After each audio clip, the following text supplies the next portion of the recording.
you found the skeleton. How would you tell people that it's you personally? How would you decide? Well, interesting question. I don't know. I'd have to do some research on that.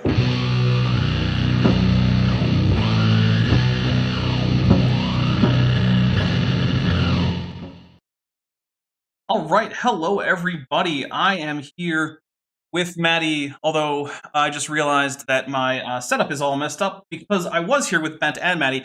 Bent had to take an important phone call, which I'm going to describe right now, and we're not going to even bother trying to reset the camera stuff until he's back, because hopefully he'll be back in a few minutes. Yeah, the AC broke today, and it's, over 100 degrees Fahrenheit here in Tucson. So, we're trying to set up emergency air conditioning repair so as to avoid, heat exhaustion while just hanging out at home. Because, I don't know if you guys know, but heat exhaustion is dangerous. People die. It's very dangerous. Yeah, people can die from that kind of thing.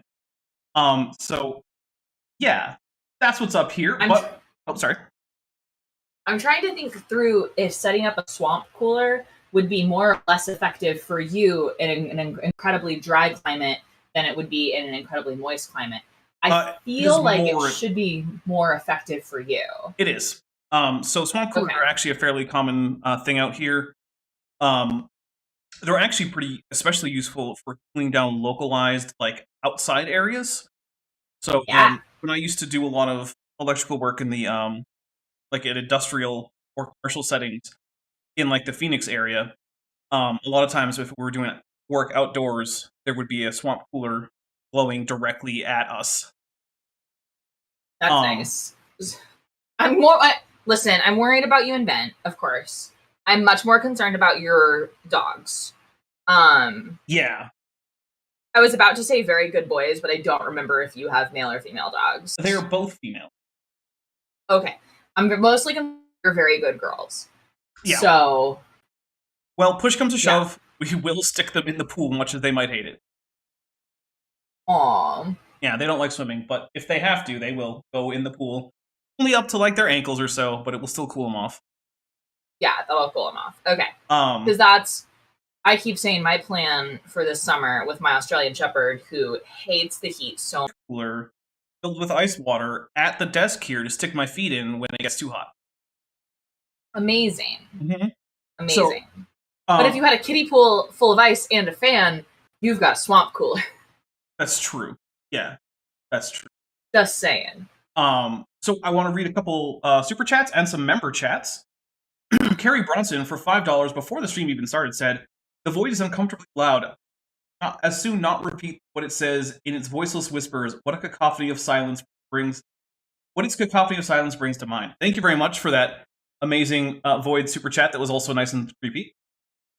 We have for $4.99 from Vandalia 1998. Happy birthday! I just got back from celebrating my mom's birthday, which is today. I have never seen you both in the same place. That's probably true. I suppose it is technically possible that I might be Vandalia 1998's mom. Technically possible. Smitty, who's been a member at the Tetrapod level for 4 months, thank you very much, Smitty, says, "Happy birthday, Velcar." Hi, Claire. Hi, Green Ranger. That is, of course, a reference to the game that we're going to be playing tomorrow at 4, Power Rangers Jungle Beasts. That's 4 p.m. Pacific. It's, 7 Eastern? Yeah, math. 7 Eastern.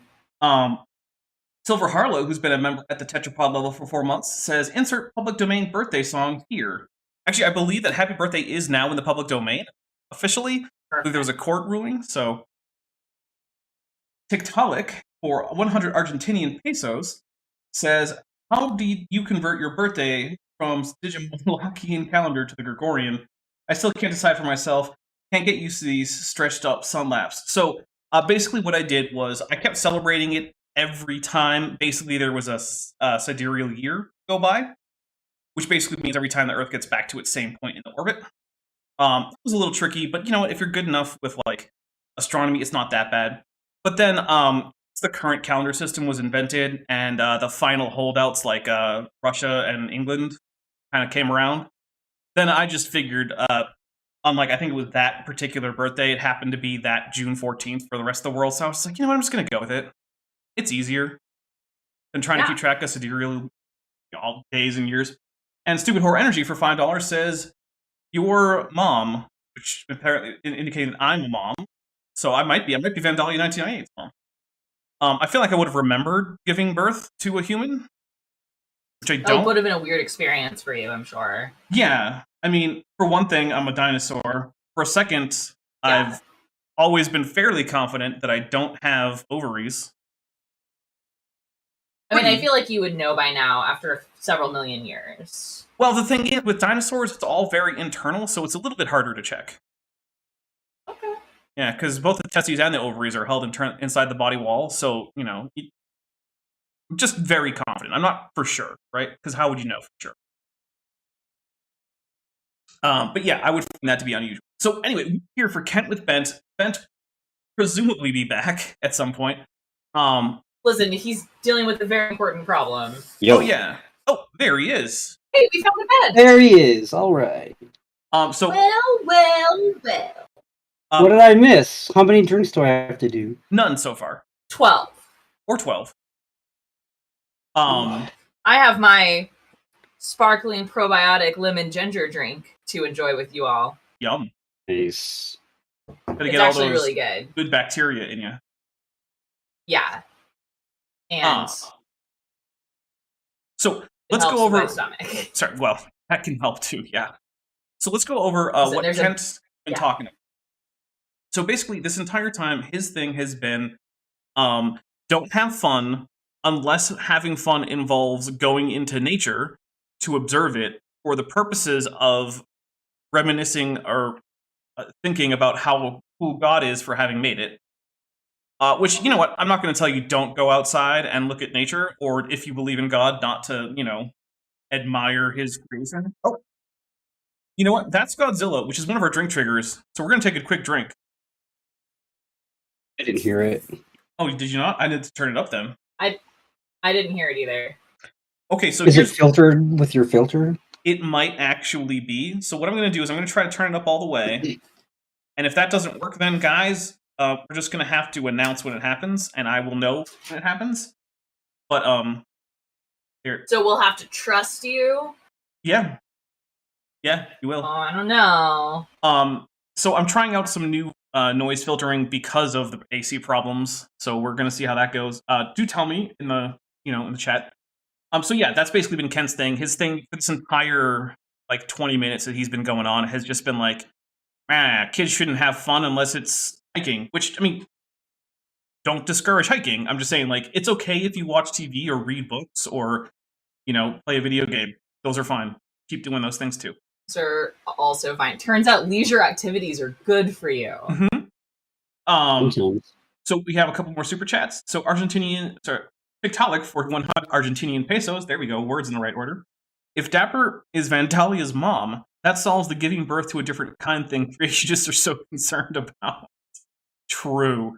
Vandalia 1998 for $4.99 says, I would think you would stop counting the trips of the Earth around the sun and start counting the trips of the solar system around the galaxy. Well, that's my age in great years, and that's what is it? 7.5? Oh. Is it? Something like that, I don't know. I thought it was less than that. I thought it was 1 or less than 1. Well, what's the orbit time? I thought it was 20 million years or something. That's what I don't remember. Look, back when I was born, we didn't really have telescopes that were quite good enough to tell you exactly how many times we were going around the galaxy. So anyway, we're going to go with the drinking rules. The drinking rules are as follows. 1, we take a drink, whatever Godzilla, Mothra, or something like that shows up. Now, it's primarily going to be a sound from my phone, which you guys may or may not be able to hear because of the ridiculous amount of noise canceling that I have going on right now. I do think I might have a way to make that so it's audible for you guys, but I don't think I can set it up for the stream. Goopdo3 says for $2, happy birthday. Thank you very much, Goopdo3. By the way, guys, check out Goopdo3's Leaving Younger Creations episode, which is on this channel. Let's see. Now, you guys can trigger a drink if you're a channel member. You can super chat with any of the kaiju emojis that will count as a drink trigger there. Response video.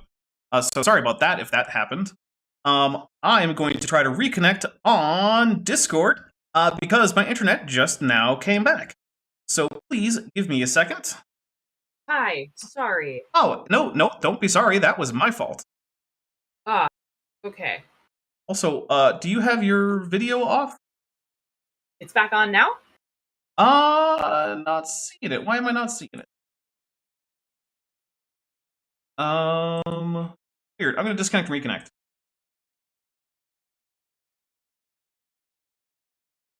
There it is. Oh. Okay, so guys, what happened was a breaker went. So Shit. yeah, it's okay Sorry, though. It's music fine. curse on your stream. No, that's fine too. Sorry about that. I look. I don't know if you can tell how today's going, but that's kind of how today's going. I'm firing myself. It's all my fault. So, I think we got to at least Godzilla and AIG, but we also take a drink whenever Kent Hovind is just so stupid that we just kind of have to stop our brains from melting. Now, our brains are in a special danger of melting here at Casa Dino, so that is a big concern. Let's see, we also take a drink whenever Kent Hovind unironically gets something factually correct without it being him directly quoting an actual real source. So, like, if he says, oh, according to evolution, I don't know, skeletons evolved before forelimbs, and he's just reading it out of a book, that doesn't count. He has to actually get it right on his own, out of his own brain. We also take a drink whenever he mentions the National Socialist German Workers' Party or their various activities during, like the 1930s and 40s, or prominent members or leaders of that party, things like that. We also take a drink whenever... Oh, I need to refresh my chat here. There we go. We also take a drink whenever Kent Hovind tells a story that just didn't happen. Like, it's just a story that he, like an argument he had in the shower with himself. And then he pretends it was a real conversation. Yeah, we take a drink for that. These are usually conversations he has with professors on planes. Right. Apparently, every time Kent gets on a plane, he's seated next to a professor from California. Right. Berkeley, very specifically. Very specifically Berkeley. What are those professors flying all over the place for? I Don't they have classes to teach? But Tiktaalik for 50 Argentinian pesos said, if Jesus handed me every meal I've had without my parents' knowledge, she'd hand me AIG and some non-kosher dishes. That was, in fact, an AIG joke. All right. And I think that was supposed to be Jesus, but maybe not. I don't know. Anyway. We also take a drink whenever Kent Hovind tells a joke that doesn't land.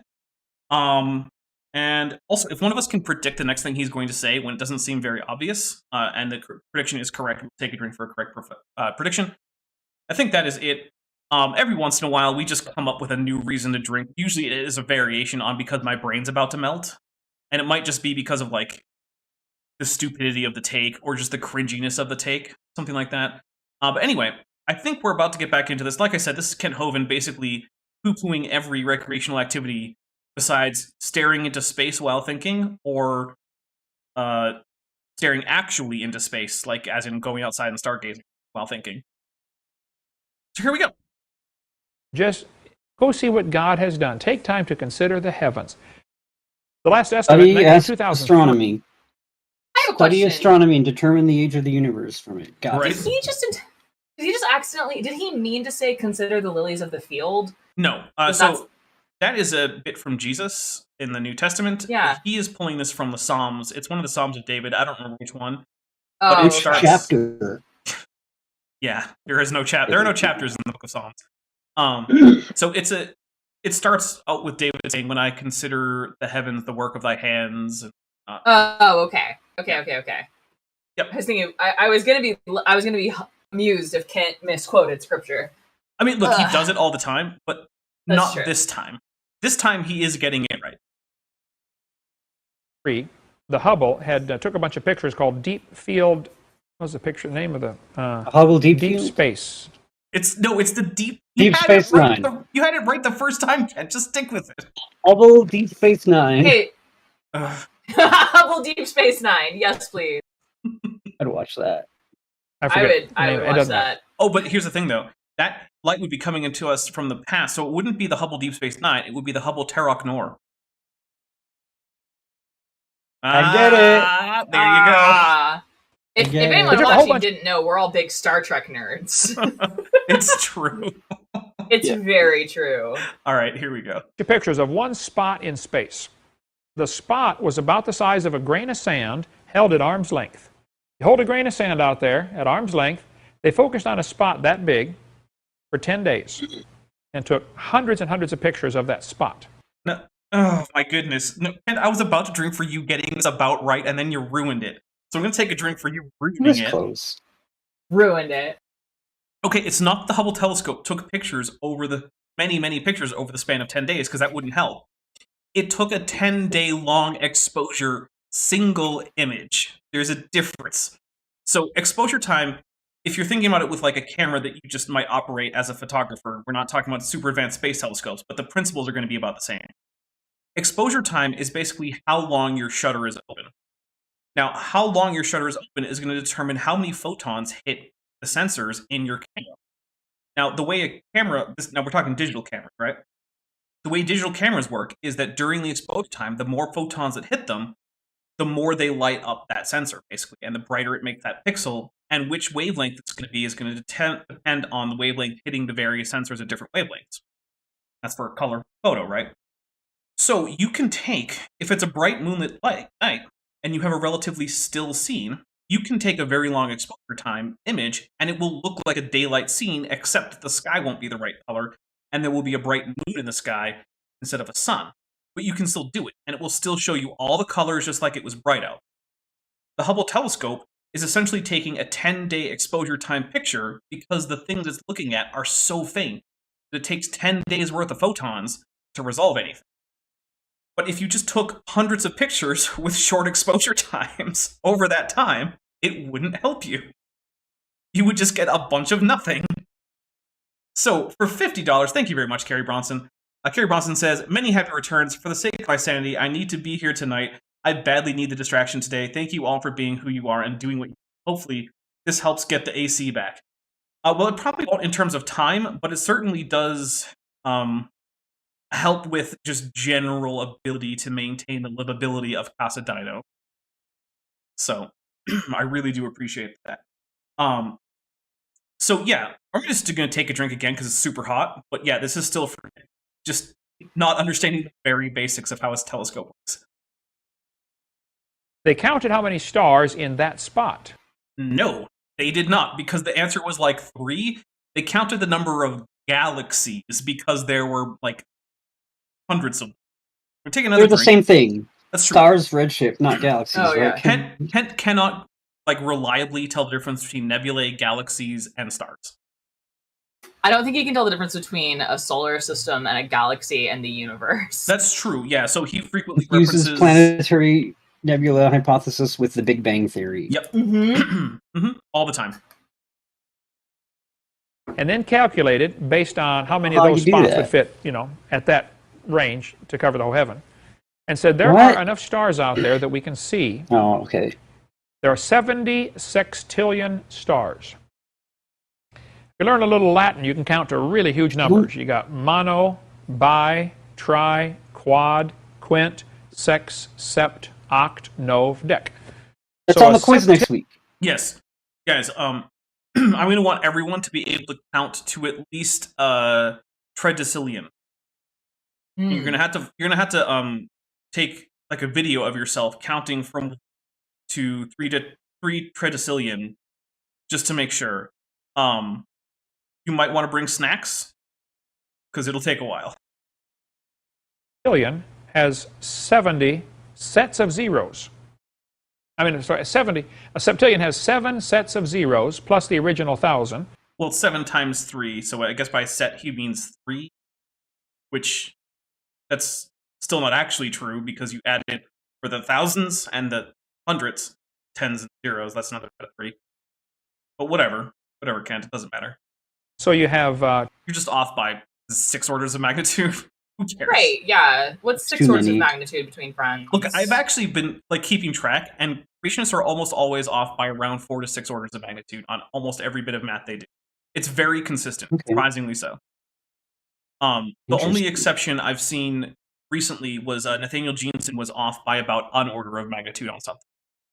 Ooh, wouldn't the heat problem, they'd be off by like tens of orders of magnitude? Yeah, though? that's an exception where all of their mitigation efforts are usually off by like 7 or 8 orders of magnitude in terms of like Yeah. actually mitigating the heat. Yeah. Excellent. Love it. 24 zeros in a septillion. 70 septillion would be a 7 with 25 zeros after it. That's how many stars the Okay, I thought he was going to do the math wrong there from his assumption, but no, he did it right. people at the Hubble Telescope Observatory said, yep, When he that's goes about into how the many math stars like we can see. that, I just turn my ears off. It's pointless. Yeah. Well, that divides out with 6 billion people on the planet to each person being able to own 11 trillion stars to yourself.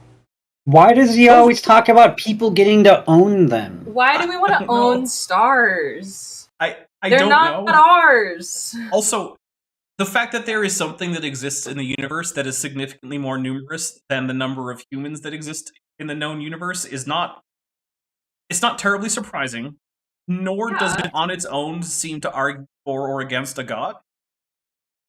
Right. Like, how 'Cause I mean, few that's stars like- would mean no god? I don't know. I'm sure every person on planet Earth can also own several trillion grains of sand, Yeah. you know? I think I do actually own several trillion grains of sand. When I look out the window. Yeah. But like, Oh, sorry. I think sorry, I I hate the instinct of like, look at all this stuff out there. We could own it. It feels very weird. oh gosh, what's the exploitative villain? Exploitative, but what's the villain from Pocahontas? Oh yeah. What is his Right. name? And he has the song about greed. I know who you're talking about, but I don't know his name because I Yeah. haven't seen that I mean, movie in such a long time. I've never seen it. It's pretty He good. has I know. He has the pet believe you. pug that eats strawberries in a Mhm. bath.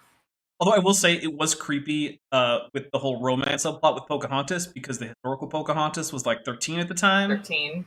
Yeah. So like, hey Disney, you don't have to do this. Yeah. But anyway, yeah, maybe you don't have to personally own huge swaths of nature, especially huge swaths of nature that literally can't provide anything for you. Yeah. But yeah, How do you claim that star over there is yours? I don't, yeah, you I mean, can't. sure, bro. Why not? unless you pay $60 for a certificate that tells you it is, that doesn't Mhm. mean anything. Yeah, which means I don't know how you literally do that. nothing. All right, here we go. They're just the ones we can see. Okay? That doesn't count the ones we don't know about. Okay, so he's right. This calculation, as far as I know, That's a weird take. was not actually a calculation of just the stars that would be visible in the night sky. It also included the parts Yeah. of the universe that are currently occluded by the Milky Way itself, which is actually Yeah. a pretty significant swath of the universe. But also, because you're calculating for inside the observable universe, essentially, those are all the stars that exist as far as Earth is concerned. Because if it's outside the observable universe, it literally can't affect the Earth in any way anymore. Because no Yeah. signal can get from that star to Earth at this point. So, the thing with Greg $2 says, the villain for Pocahontas is Aaron Ra. I mean, kinda, yeah. No lies detected. When they I didn't see the movie, so I don't really get it. Uh, But I mean, he just looks almost exactly like Aaron Ra. If they were to do like the live Yeah. action remake of Pocahontas, I would want them to cast Aaron Ra as the villain in Pocahontas. I'd watch that. It's actually really funny. So true. All right, here we go. That's a lot. 11 trillion stars per person. Hey, that's true. I'll take a drink. I'm thirsty. I think we should take time to consider the heavens. Why did God make all that? Maybe it's just for the oh wow factor. You know, why do people put chrome on their car? So here's the thing. When you put chrome on your car, you can reasonably expect most people to end up seeing it if you're anywhere near them. But when you put, a galaxy, like, 8 trillion light years away so that it takes a super space telescope to take a picture of it for 10 days. It feels like less like you were doing it so that everyone could see it, because basically no one ever can. And there was really no guarantee that anyone ever could. So, like, I don't know. If there's a god who created the universe, this feels more like the kind of god who likes to allow things to happen via natural processes after sort of setting it up, and who might then come in and step in and, take over after his long-term plan of creating a galaxy in which life will spring up has occurred. Or maybe a deist god who just kind of winds it up and lets it go. Or maybe no god, which we're now leaving the realm of theism, which is sort of how I started assuming, but whatever. Those seem like the best options. It does not seem like the kind of thing that a god would do who created the Earth 6,000 years ago and created the stars specifically for humans. Because most of those stars do nothing for humans. Tectonic for 50 Argentinian pesos said, remember, Dapper, you're asking Aaron to have a fantabulous singing number. Oh, no. Get another voice actor for that. You think that Disney voice actors who did the speaking parts are always the voice actors who did the singing parts? They're not. I'm not convinced that Aaron Ra doesn't have a beautiful singing voice anyway. I've never heard him sing. We don't know. It's true. I don't know for certain. And if you've heard my guitar playing and you see him, he might be a great metal vocalist too. Who knows? He might. Although I don't think that Disney's Pocahontas would do well with a lot of metal covers. I mean, we could find out. True. I know people who would like it even better. Here's something. Technically, Pocahontas isn't a copyrighted story. It's something out of history. You literally can't own history. Yeah. And, I mean... Fine, if you want to do... all the characters are metal, movies and Pocahontas, live action, rock opera. There we go. Let me know. Vandalia 1998 for $5, starting with a Mothra emoji, so take a drink for Mothra. Says, 100 million years from now, your descendant gets to the star you own and tells the aliens living there, this is mine, pay rent or get out. Yeah. I just dropped the top of my ice bucket into my ice bucket. Tectonic for 50 Argentinian pesos says, when Aaron said he looked like a Disney villain, I thought he meant the one from Mulan. I hate that Nathaniel Gray is right. Yeah, no, he looks way more like the Pocahontas villain.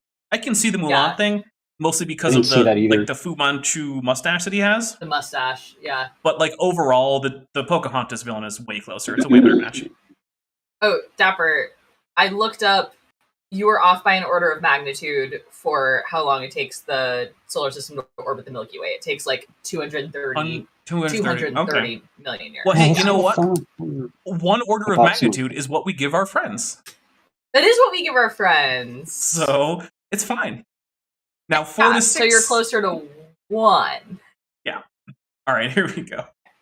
I saw one truck show on TV, flipping through channels. This guy had chrome-plated everything under his truck. I thought we're supposed to turn off the TV, Kent. Right? Kent just spent the entire first 20 minutes of this video telling us how we should be turning off the TV, and now he's like, you saw on TV one day. Were you watching Duck Dynasty, Kent?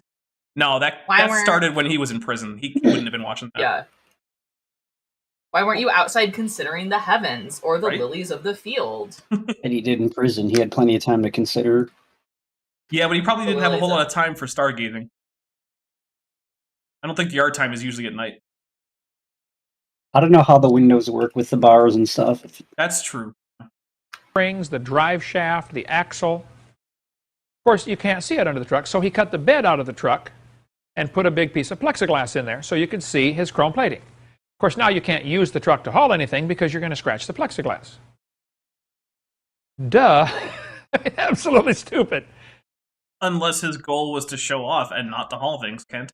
The thing is, Kent thinks that if you use something for a purpose that he wouldn't use it for, that makes you dumb.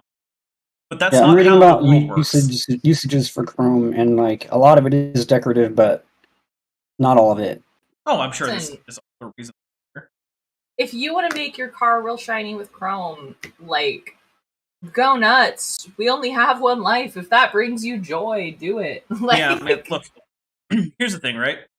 Your mental health is as important as the rest of your health. And if chroming up your truck is going to actually improve your mental health, then great. And if taking out the truck bed to install plexiglass is going to make it even better for you, okay. I mean, the thing is, and I think this is something that is becoming more common to acknowledge, but it's something that certainly Kent is not ready for. Yeah, sometimes you need to do things for fun for your mental health because it is as important as breaking a leg or something. When you have a mental health break, right? Yeah. If you have an actual breakdown, it's not any less serious than having an open wound. Your brain is an organ; you need to take care of it, and so if part of that is doing silly things to a truck, then so be it. So be it. I am currently surrounded by sewing projects that are all half done, and working on them bit by bit brings me joy. God damn it, Kent! Now, are any of these going to save anyone's life? No. Well, then they don't matter at all. Right. Unless they're going to bring anyone to Jesus, are they going to do that? No. What is even the point, Maddie? What is What's even the point? Yeah. Yeah. Yeah. I hate having prescribed. We talked about this before stream. I hate the concept of prescribed coping mechanism. Right? Here's a list of acceptable leisure activities. Yeah. Right? Which you may do for an hour a day. Right? That's such the evangelical way. Yeah. Now, I do think there are reasonable prohibitions, like, you shouldn't go kick puppies for fun. Yeah. Yeah. Go ahead, sorry. Normal prohibitions of, if this is not causing harm to yourself or others, then who cares? Right. Let people have their small joys. Yep. Valkyrie Vision sent a blank super chat for 99 cents. Thank you very much, Valkyrie Vision. And Valkyrie Vision keeps staying on top of me to make sure that my content is accessible for visually impaired, because I honestly count on you for that, because you're really good at holding me accountable. So please keep doing what you're doing, because you are providing a valuable service, because I do want my content to be as available to everyone as possible. So Valkyrie Vision is my go-to subscriber for making sure I stay honest with my visually impaired subscribers. But why do people put chrome plate, all that stuff? Why do they have chrome bumpers on a car and chrome stripes and pin stripes and all? It's just for the, oh, wow, that's cool, Yeah. Well, Kent got it right. I'm going to take a drink. Good job, Kent. You figured it out. God, the ultimate owner of everything, has infinite amount of money. It's no problem for him to go, hey, you want to see the oh, wow? Watch. I don't know if God has any money. It's funny how God has any money. It's funny how Kent says that God has an infinite amount of money, but then he says that he needs a whole bunch of it because it's God's money. Yeah. That explains the inflation. Yeah, look, Hey. Kent, if God has Listen. an infinite amount of money and all your money belongs to God, then you don't have to keep taking donations. Because now your money is God's money and you have an infinite amount. So what are you worried about? I hate the capitalist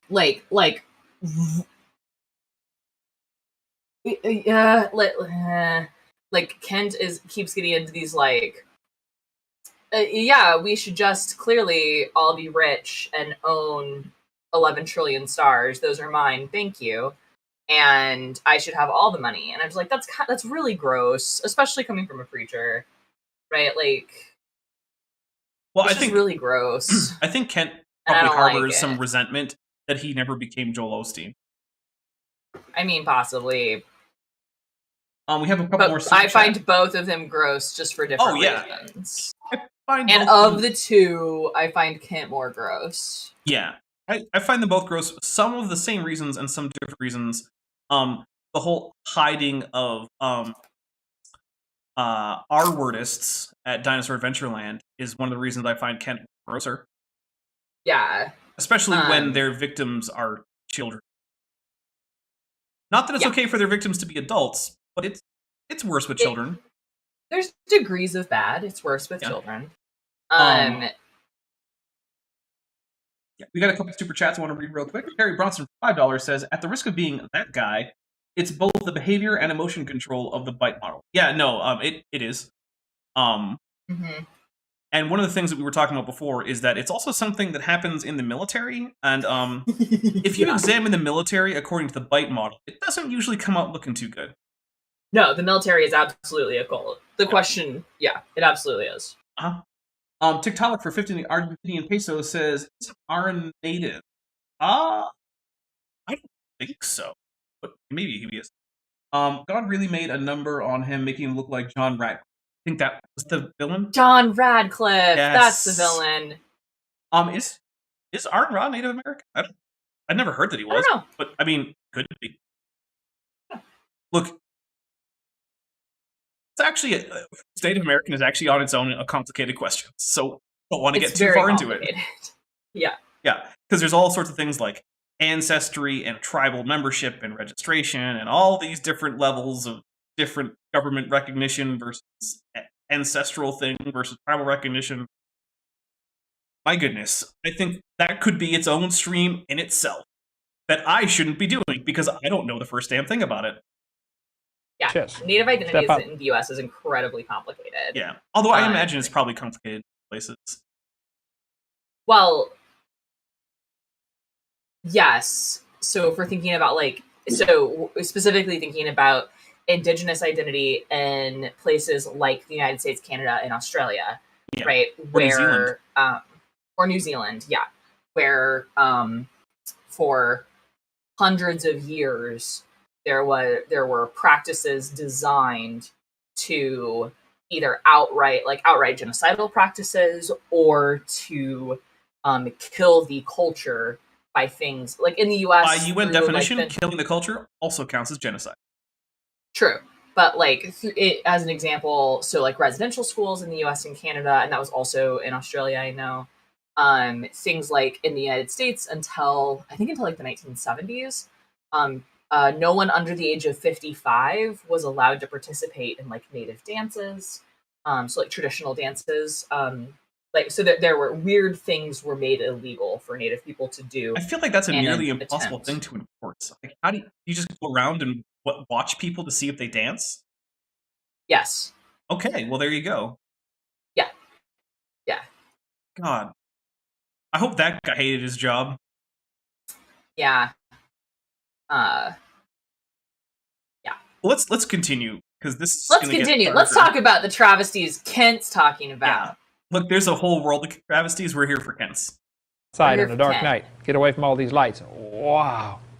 But I actually do like that advice. You should at some point, if you have the chance, get away from city lights and go stargazing. It's a lot of fun. It's really cool. And if you live in a city, you'll probably be amazed by how cool the night sky is because you've never seen it look like that. So yeah. I am with Kent. You should do that. You shouldn't necessarily make that the only thing you do for fun if other things make you happy. Anyway. Yeah. Sometimes can't see the stars because there's too much city light. That's true. There's just too much light in our eyes, you know? Yeah, that's true. Take a drink. And I don't think we really see the importance of God and His creation because we've got too many things distracting us. We're too worried about the new shoes and the new car and, the new house and we're just... What does this have to do with evolution? Yeah, I want to remind everyone, the title of this class is Does the Bible Match Evolution? Just want to point out that is the topic of this talk. I haven't heard any evidence that it does from Kent yet. True. Or that it doesn't. Anything. And I would like to reframe what he just said as, listen, concerns regarding basic life necessities such as shoes and housing and transportation, right?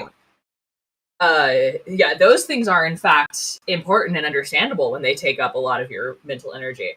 What I would argue is the thing that is like distracting and in a bad way, right, is the focus on just continuous growth of wealth, right?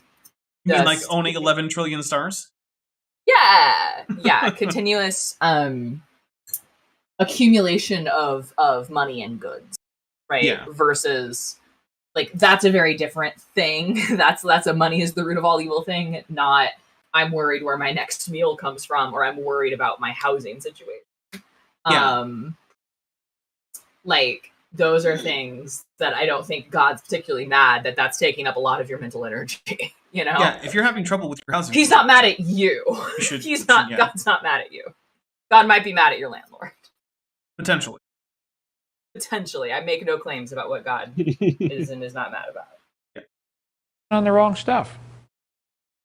Once in a while, you need to clear your eyes and just get away from all this distraction. Sal came in and asked, how much does Kent sell his seminar series for? I believe it's $50 plus shipping and handling, and if you send it back and pay the shipping and handling for return, he will send you the $50 back. But he does allow you to copy them, so technically, you could get it according to the rules for Kent for just the cost of shipping and handling 2 ways, which I don't know what that is, but to be fair, so the thing is, Kent does sell things, but almost all of his money comes from direct donations that are not in exchange for any goods or services. Almost all of them are just, here is some money for you to do with as you can, because I believe that you're doing the Lord's work, which apparently means building rickety buildings in which you hide predators of children. Child predator sounds like it might be a child who's a predator, because English doesn't do that very well. Anyway, here we go. As a kid, I was a real loner, and I used to go out and camp out by myself. Just take my little tent, go out in the woods, camp out, and just lay down and just watch the stars. I wonder why you didn't have any friends. Yeah, I wasn't sure if I wanted to go there, but yeah, no, that's a good point. And think. No radio, just think. And that can be discouraging, especially if you're not a Christian. I don't think he wanted friends. Wait, it can be discouraging, especially if you're not a Christian? If you're not a Christian. I want to hear this argument. Why is thinking bad if you're not a Christian? Please explain. Here we go. But if a person will do that for a while, like the young prince, just take 30 minutes a day and go think. No, I don't think he's going to explain it. You're going to be a good king. You're going to think about what's important. You know, prince? It was a story he told from earlier about a prince who was, like, the kid died and he's about to become the king, so the queen mother goes to the queen mother for advice, and she says, my only piece of advice is that you spend a half an hour each day just thinking. He's like, oh, that's easy. And that's when he came up with a scam to scam us. If I was going to give one piece of advice to the young prince, spend 30 minutes a day with everyday people. Yeah, that would probably be better advice than just spend it thinking. But of course, the prince in the story comes to wonderful revelations about what's really important as far as kingship, simply from pondering to himself. That seems unlikely to me, because I know a lot of really evil people over the course of history who probably spent a lot of time thinking about all the evil things they were about to do. Yeah, that's like, okay, so my favorite fact to point out about, because like this is very much the romanticized, like, Walden's Pond, Thoreau, right, like, story. Mm-hmm. Oh, I'm gonna go out on my own by this lake, and I'm just gonna think, right? And I'm gonna be out here on my own. Did you know his mom and sister brought him donuts like every day? Oh, and sandwiches too. And sandwiches. So this whole I'm going out on my own to contemplate the universe and depend on no one but myself. But my mom and sister bring me donuts, right? Bologna, I wanted roast beef. It kind of breaks the fantasy, and I'm here for it because no man is an island, right? We all live in relation to other people. Turns out. Yeah, I mean, look, there are people out there who decide to go be hermits with a subsistence farm. Most of us don't want to, and realistically can't do that. Yeah. Nathaniel Gray says, your description of Dinosaur Adventureland sounds like the worst Jack in the Box ever, with a Godzilla emoji, so take a drink, everybody. Yeah, look, here's the thing. Dinosaur Adventureland, it's not safe for children. One has already died there. One has, at least one has disappeared. I'm pretty sure it's actually 2, because there was also a purported kidnapping at Dinosaur Adventureland, as far as I know, was never resolved. Don't bring kids there. And even if you're an adult, seriously consider whether or not it's a safe place for you, because it is chock full of convicted felons. And one of whom is currently hiding there under Kent Hovind's protection, trying to evade his multi-$1,000 settlement, judgment against him to the benefit of Cindy Lincoln for all the property damage he caused to her property. I think it's about $10,000. And the sheriff of the county there is disinclined to enter Dinosaur Adventureland because of how heavily armed the residents are. Not a safe place. Yeah, don't go to Dinosaur Adventureland. And especially don't bring your kids. Yeah, absolutely.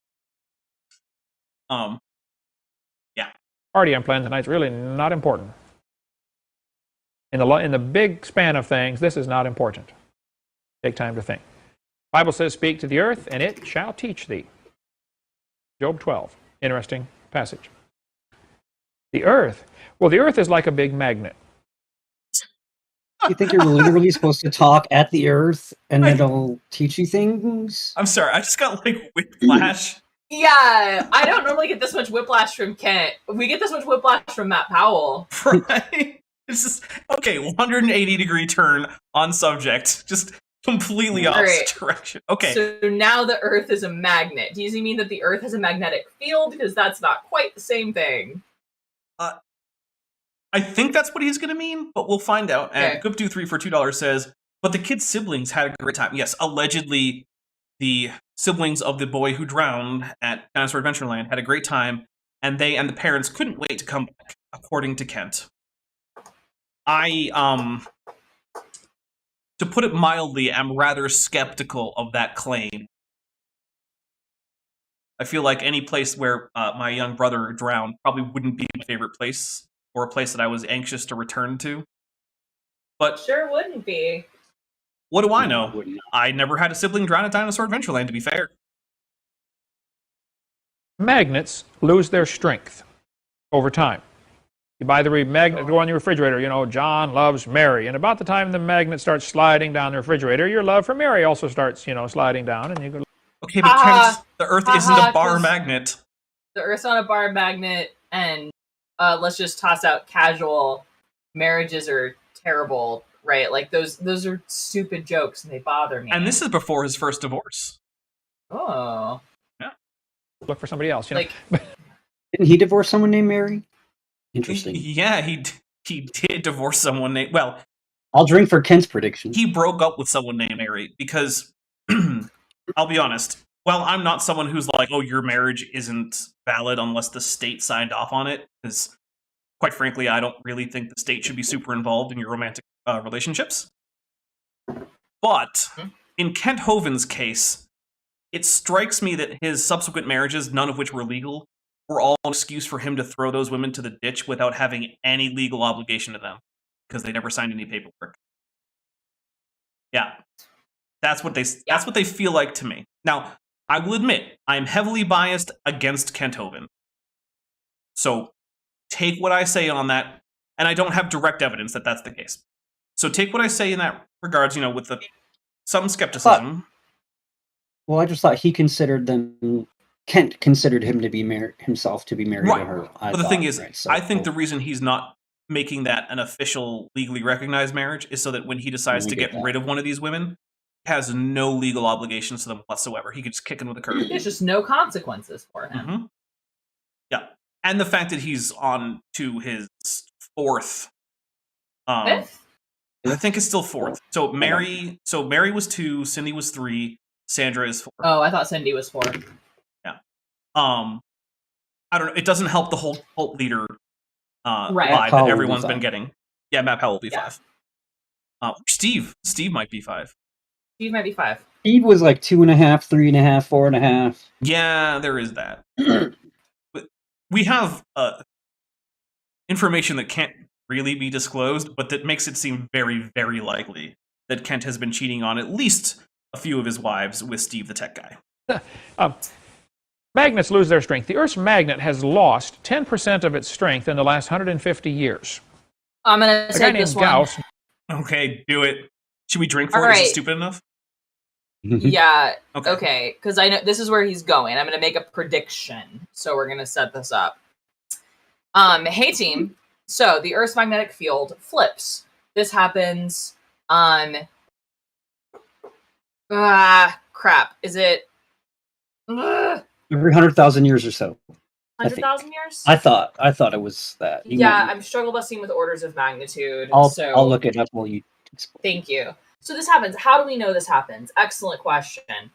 Because when we look at the seafloor, right, which is basaltic material, which has a lot of iron in it, when that new like spreading seafloor, when the new material hardens, anything that is like iron or like conductive will end up with a magnetic field that is in line with the background magnetic field of the Earth.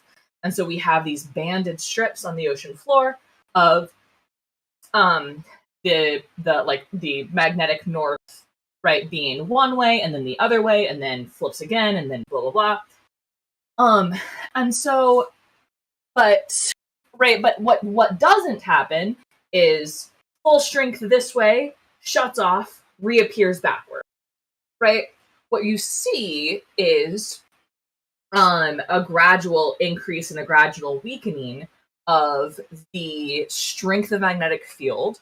Then it does eventually shut off for a brief period of time, right? It becomes negligible. And when it's measurable again and able to affect the seafloor, it's pointing the other direction. So this is a periodic thing that we know that the Earth does. We have so much evidence that that's what it does. There's a whole field based off of this, which is called paleomagnetism, and it's one of the tools that's used to like piece continents of like ancient continents together, so we can know where rocks originally came from, because you can find their original magnetic alignment, which is super cool. Mm-hmm. So real quick thing. The degree to which they're actually at an angle to the current magnetic field also can tell you the rotation of various plates, because they don't just move, they also rotate.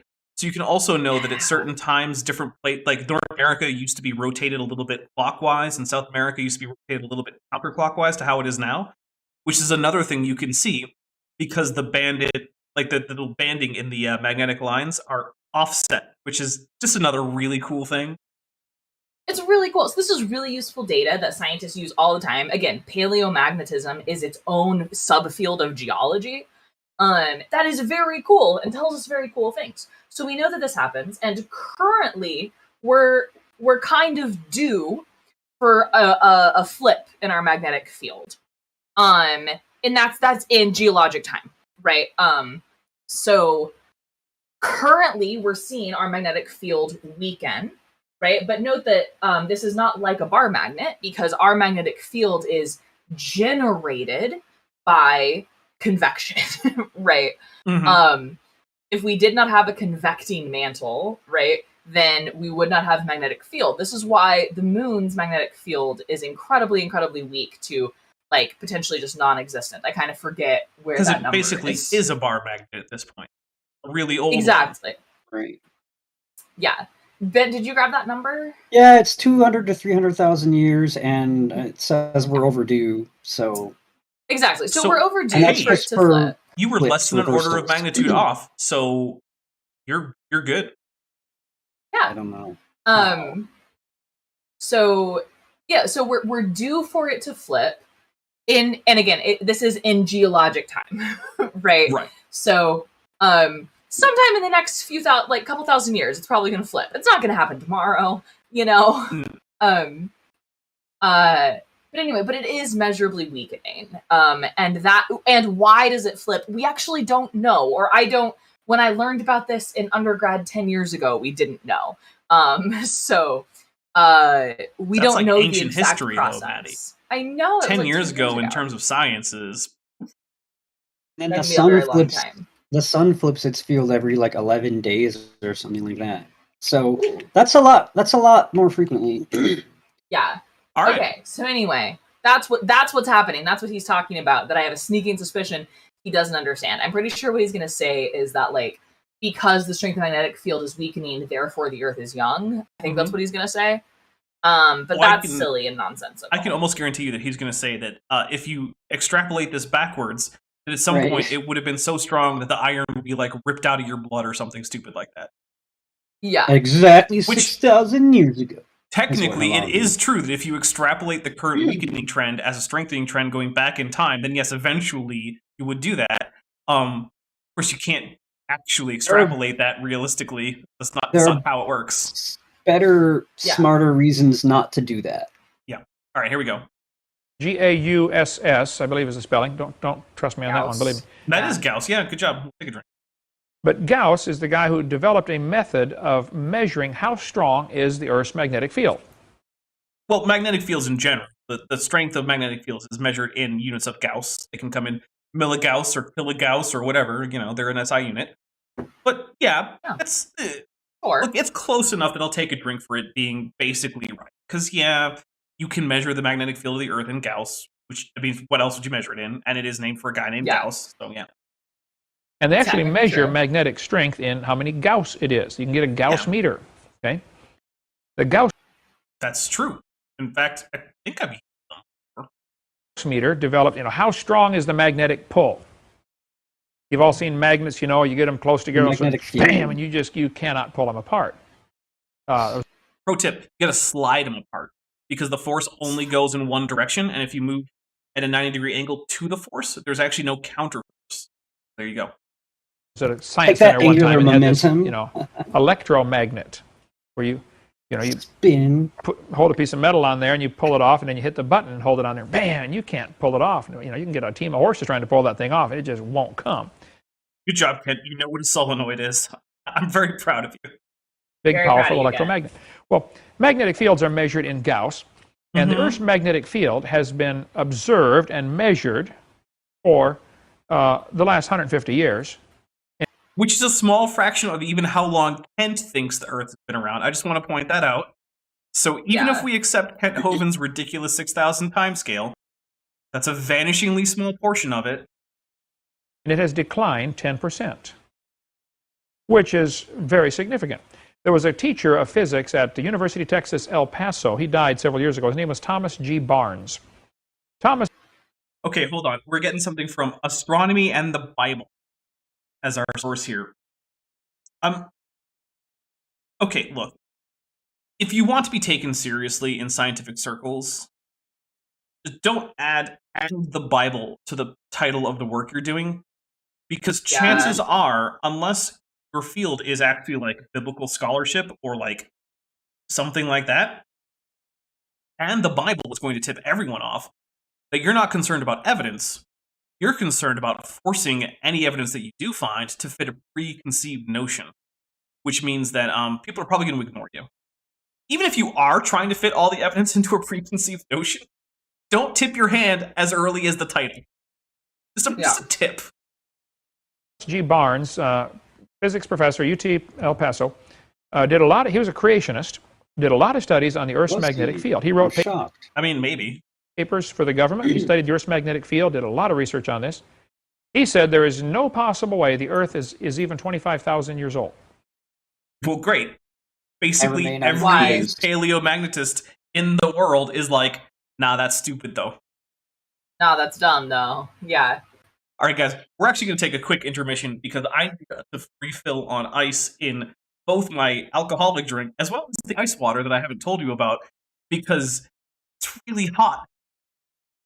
It's 98 degrees outside, and I'm pretty sure it's not far off inside. And that's in Fahrenheit because that's what Windows is giving me, and I don't bother to change it. So do your own conversion. I know normally I do a conversion for you guys, but it's too hot for me to do that kind of math. So here's what we're going to do. We're going to go to a quick intermission. I'm going to refill, like I said, both my ice water as well as my rum and Coke. Or no, whiskey Coke, sorry. Freaking whiskey Coke today. I want a whiskey Coke. Well, sorry. You probably probably have shouldn't. One in 2 months. Probably shouldn't. Although I will say that for most of history, a beer or so a day was a pretty normal amount for pregnant women, and there was no particularly high increase or like presence of fetal alcohol syndrome. If you had like a beer in a day, I know. I'm just being super safe, and I'll just have one after she gets here. Yeah, it's sort of like how like there's a safe amount of caffeine to have, and if like you have a cup of tea a day, like because the thing is, look, people, humans have been pregnant for millions of years, and they have not always had the option of being super picky with their diet. Yeah. So it doesn't always have to be that's why I'm having my sparkling probiotic drink. There you go. A whiskey, like a Jack and Coke sounds lovely. It is. So none of this is medical advice. Go seek your own, obstetrician advice or something. I don't know. Yeah. All right, guys. I just reserve the right to complain about it. Oh yeah, absolutely. Here we go. We are going to go to intermission once I figure out where the heck I put the intermission button. There it is.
All right, guys, we are back. Also, Caleb Scherstad says, Sid Fo Gab Asigia, which of course is just AIG, is a mix backwards. So we'll take a drink for that. Yeah. It would have taken me way too long to figure that out. I remember the time that I informed my best friend that Alucard is just Dracula spelled backwards, and that blew her mind. She was like, It all makes sense now. I'm like, yeah. Oh, I know. It's fine. Anyway, here's Kent Hovind. Oh, wait, no, quick. Gonna do the quick commercial. Guys, on this channel, about a half hour after this stream ends, there will be another stream. It'll be me playing Dark Souls, where you guys are going to get to vote to see whether I just continue the run I'm doing horribly at now, or start a new run that I'll do horribly at for you guys to watch. There will be a death counter. It's just a hangout. It's not going to be fancy or formal. There probably won't be a whole lot of science talk. It'll just be me dying repeatedly to the same boss for 2 hours. Amazing. Because that's what you guys voted for. You guys could have voted for us to all play Satisfactory together, but instead you decided to vote for me to suffer. So that's what I'm going to do. Also, guys, it really does help the channel out if you join the channel or the Patreon. There's a link to the Patreon in the description, and the join button for the channel is just below this video. It's a monthly, or in the case of Patreon, you can get a discount for an annual subscription. You get a whole bunch of benefits. There's a private Discord server that I'm actually pretty frequently in. And it basically just helps because, like, the amount of money that I get on YouTube month to month can fluctuate by, like, 40-50%. But Patreon is a much more stable level of income, and so it's easier for me to do things like budget and see if the channel is likely in the black or the red on the basis of that stuff. So if you do like the channel, please do support that way. And if you can't afford it, then please don't. And either way, subscribe if you're not already, like the video, and share it. Sharing's a really important thing, honestly. It really makes a difference for the algorithm. So tweet this, put it on your Facebook, put this, I don't know, can you share YouTube on Instagram? Is that even a thing? Probably. Sure, do that then. Here we go. Now there's Kent. If you go back in time, the magnetic field would be stronger. To a point, yeah. That doesn't work if you keep going back in time, but and then okay. it's weaker again. And then technically, it is true that this magnetic field was stronger in the past. Let's see. Let's see where he goes with it. Quite obviously, it's losing strength, okay? Mm-hmm. It's lost 40% in the last 1,000 years. Now, that number is only known from what's called paleomagnetism. Uh-oh. So here's the thing. If he knows that word, he must know about the claims of magnetic reversals. So that means he's going to probably have to come up with a counter for that. Or just not mention it. Well, I've never seen one that's not just nuh-uh. Well, right? Let's see what he has for it. Where they test the magnetic strength of a rock that formed, like a lava flow, that formed 1,000 years ago. How strong is the magnetic field in those rocks? Because then if the magnetic signature is kind of locked in the rocks at that time. That's accurate. That is what happens. We'll take a drink for that too. Technically correct. I'm sorry, I'm very fidgety. I'm just fiddling with all of my sewing materials. That is not something for which I need an apology. So, you know what? Apology rejected, because it was never needed in the first place. I'm also fidgety, and I'm not sorry. There you go. But Astronomy in the Bible, a book we sell in the bookstore by Donald DeYoung, has a good article about that. ICR, Institute for Creation Research, has a lot of information about this. I'm sure they do. CreationScience.com, which is Walt Brown's website, has a ton of stuff on this. Earth's magnetic field is declining. Well, we'll take a break here in a second. We just did that, Ken. Come on, catch up. Yeah. Earth's magnetic field is getting weaker. That is an established fact. Yes, in the short term, geologically speaking, that is an established fact. I agree. Yeah. I'll take a drink. I agree. That means it can't be more than, say, 25,000 years old. And then you had to go and screw it up. Then you spoiled it. This is why you should learn about deductive arguments, because he gives a premise, no other premise, and just a conclusion that's like, wait, what?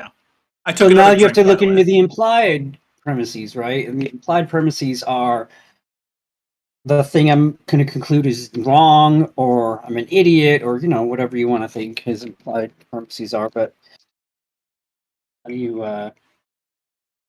do you make an argument? How do you pretend you're making an argument without really doing so? That's what Kent. Yeah. Also, sometimes this kind of thing can be called sophistry.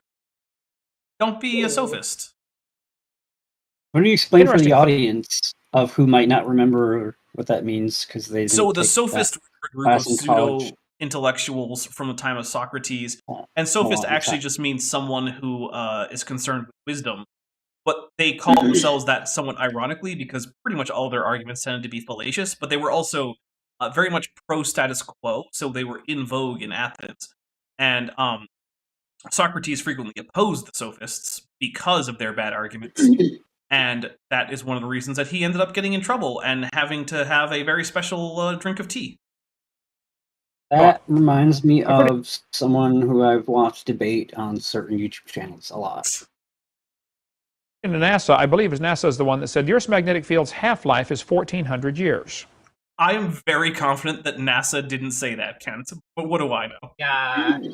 And half-life is kind of inappropriate there, right? Because half-life specifically refers to when half of something is gone, right? Well, I guess you could say that and if the magnetic field is decaying like geometrically, it might have a half-life. Yeah. Like if it were a bar magnet. But I don't think it decays geometrically. Well, it doesn't. It also, goes in cycles. So that's the thing. Is there's actually a sine wave. And it's not an exact sine wave, right? Right. Because it's a natural process, so it's not a exact periodicity, but it's an periodicity. I love it. Nebulan put in the citation needed emoji that is for my channel members, which, by the way, guys, I got help designing that from Vishanti, who sent me the font that actually reads pretty well, even at tiny sizes. It's based on the font that NASA uses for its logo. So I want to say a thank you to Vishanti, who's out there somewhere. And I want to say thank you to Nebulan for that super cool picture. Oh, yeah. That's getting featured. Yeah, it's so cool. Oh, okay. Here's something else, though. I was also sent the picture that's on screen in the stream right now. You guys would have to look at the stream. But it's a happy birthday dapper cake that says 150 mega annum plus or minus 1. It's amazing, and I love it. Awesome. And I made sure to alpha mask it and add it to the stream just to thank Nebulan because, I mean, I absolutely adore this thing. So thank you very much. Anyway, Fade to Gray for $2 says, have a drink and stay cool with a Mothra and a Godzilla emoji. So take a drink, everybody. 2 drinks, right? Switch to water. Oh, sure. 2 drinks. It's fine. Half of the magnetic field is gone every 1,400 years. No, 14,000. What's an order of magnitude? A second ago he said 14,000 and then he said 1,400. Remember, Kent is not my friend. Okay, but Manny, we always it's every give 140 years. We have to be consistent. We give young Earth creationists 1 free order of magnitude worth of error. Fine. Okay. If you because go back they're usually in time, off by 5 or 6. Right. So. Exactly. That's far less than they're usually in error by, so it doesn't matter if we give them a free one. Okay. 1,800 years, it was twice as strong. You go back 2,800 years to about the time of King David, it was 4 times as strong. You go back another half-life, another 1,400 years, say the time of the flood, just before the flood. It's a what goes up must come down, what goes down must come up kind of thing. Yeah. Come on. Uh-oh. All right. Different processes. Dr. Dan just suggested that I mint the happy birthday dapper as an NFT. You should be ducking. If I knew how to throw something at you, it would be currently on a ballistic trajectory straight for your face. On a straight line trajectory through curved space-time. Yep. All right, here we go. The field will be 8 times as strong as it is today. You go back to the... No, look. Okay, Dr. Dan just said it perfect. It's like a handicap in a round of golf. You give away a decimal place just to keep things sporting. It's true. Yeah. It's the same thing. Every 2 seconds. Okay, fine. I'll let this go you for can. 4 seconds. The creation of Adam is probably I'm saying you would have to, though. times stronger than it is today. Well, if the magnetic field were that strong, some strange things would happen. Oh. You've got iron in your body. You know, they talk about... Is he going to say the thing about ripping the iron out of your blood like I predicted? Is it going to be like the scene in X-Men with Magneto? Oh, I hope so. Yes, but that is the appropriate mod. Prediction successful. Don't be dumbass. Iron poor blood, okay. What if you could feel which way's north? Oh, that's not it pulling out, though. No. Can anybody point to north right now? I mean, I can because I know which direction the sun rises from here. it's off that way, and I'm Yeah. pointing to my right. Also, there are, I forget which it is, but there's like a tribe and their language. They don't use like left and right. They use cardinal directions. It's an Australian tribe. It's an Australian tribe. And so they always know which way is north, right? And east and west and south, because that is just how they think, because that is how their language works. They always use objective cardinal directions, so they always also keep track of which way they're facing.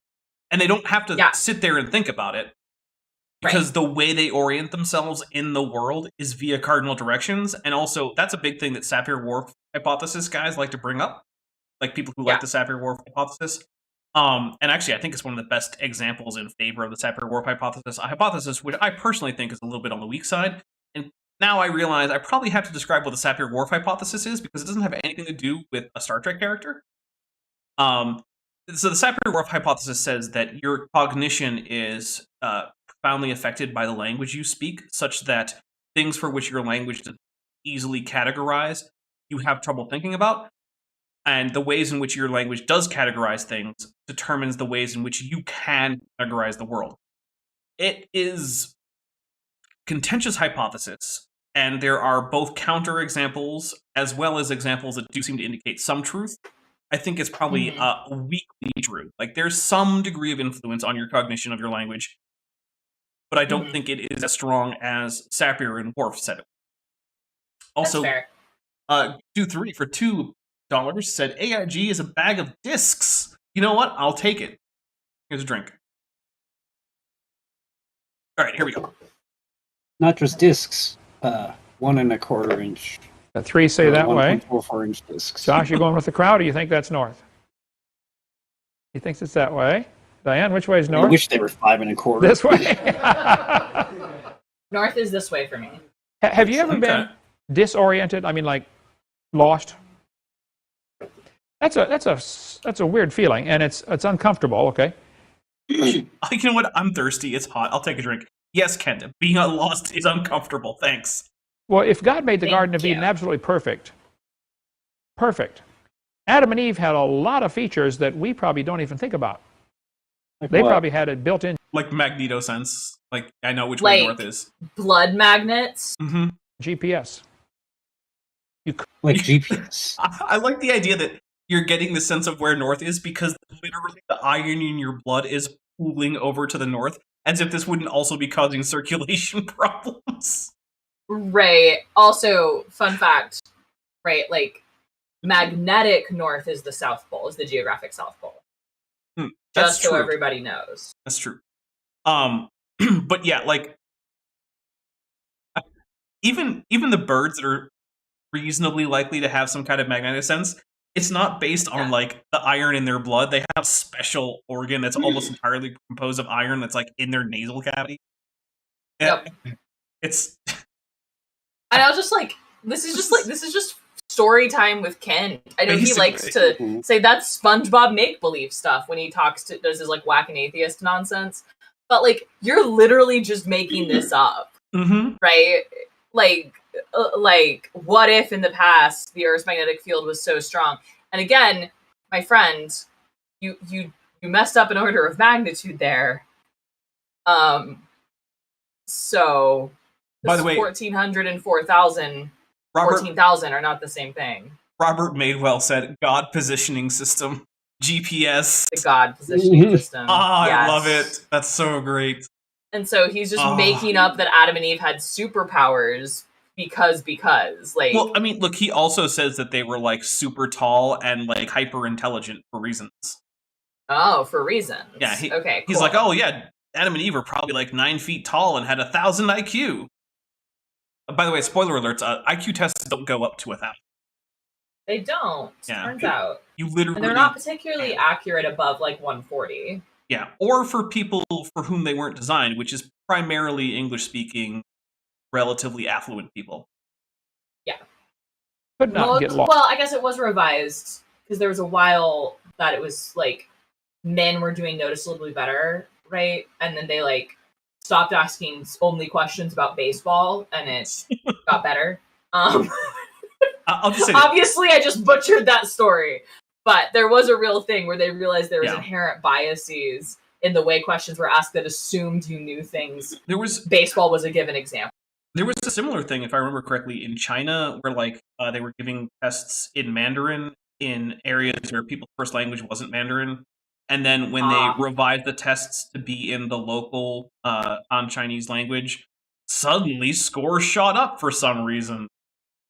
Whoa! Wow, man! You mean like maybe if you give people in like southern China a test in Cantonese, they might do better? Yeah, turns out.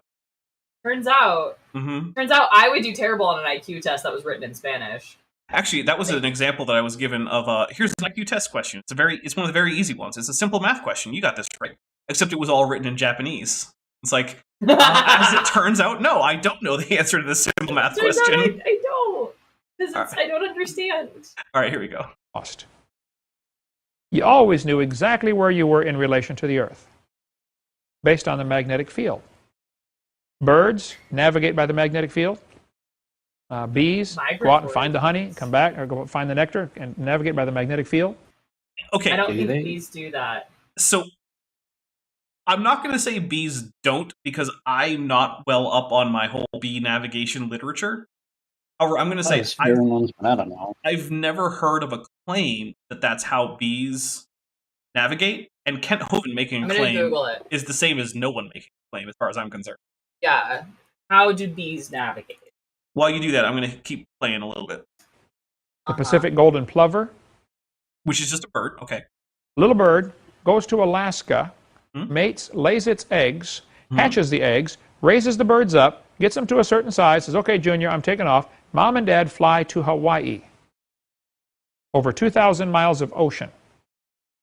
Between Hawaii and Alaska? Yeah, that is over 2,000 miles of ocean. It's a lot over, but okay. You're within an order of magnitude, Kent, so we'll let it go. 2 weeks later, Junior flies to Hawaii. I have no idea if any of this is true. It doesn't seem outside the realm of possibility, so I'm not going to like, it's not obviously dumb, so I'm not going to really care, but like, I just don't know what the point is. Okay. Think According to the British go. Beekeepers Association, how does a honeybee navigate? Bees use the position of the sun to navigate. Their eyes are sensitive to polarized light, so bees are able to see the sun in bad weather. And there is some evidence that their sensitivity, that there is evidence of their sensitivity to the Earth's magnetic field. So there we go. You know what? Look, you know what? Kent is partially right, and we're being generous today. Again, we're being mostly generous because I'm you thirsty. and Bent are deeply dehydrated. Right? So we'll take a drink. I'm cooling off. Hey, this is everyone's reminder to hydrate or dihydrate. Seriously. And for those of you who might be just joining, we're seriously in need of hydration because the air conditioning broke, and this is southern Arizona. So that's a problem. The problem.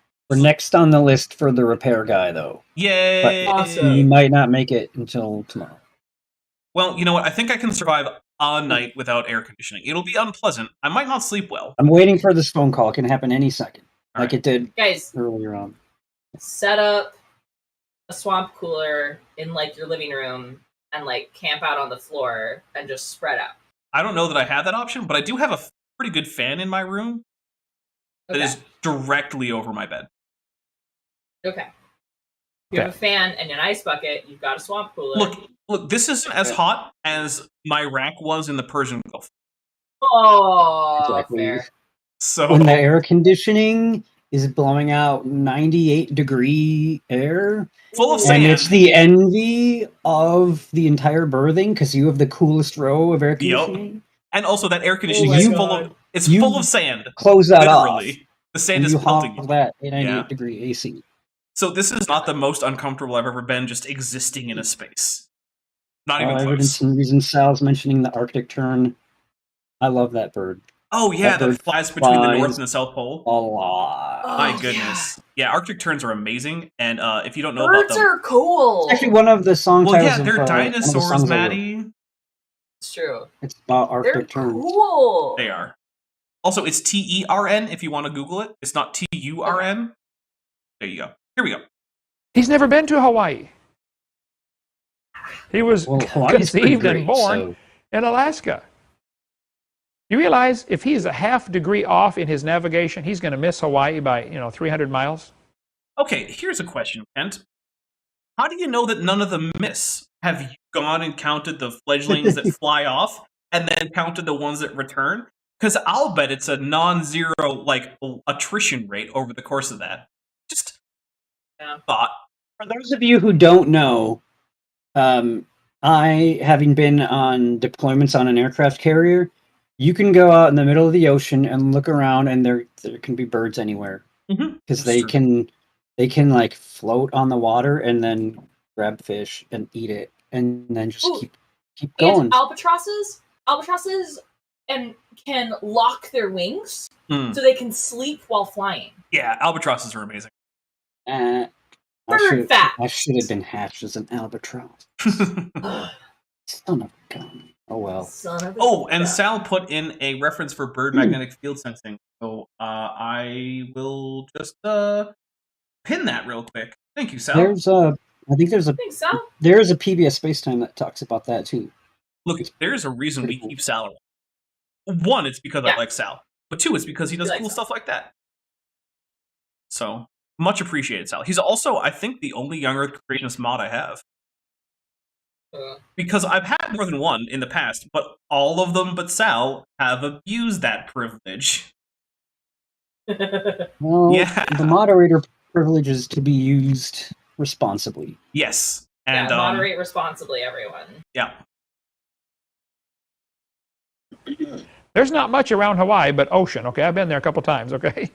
I have also been there. That is correct. I'll take a drink. Technically true. That's where I got knocked over by a turtle. Ooh. Yeah, I've told the story a few times, but I was at a beach that is famous for being frequented by green sea turtles. And I was facing the shore where a friend of mine was, and we were talking. And then next thing I know, something very heavy forcefully hits the back of my knee, like directly the back of my knee. And so I fall onto something kind of hard, and I spin, and it was a sea turtle. I have not heard this story. No, I was talking to, you remember George? Mm-hmm. Yep, I was talking to George on the shore. I'm pretty sure he was sipping, shave ice with whiskey poured over it, or rum poured over it. Probably doing his brilliant Christopher Walken impersonation. Potentially.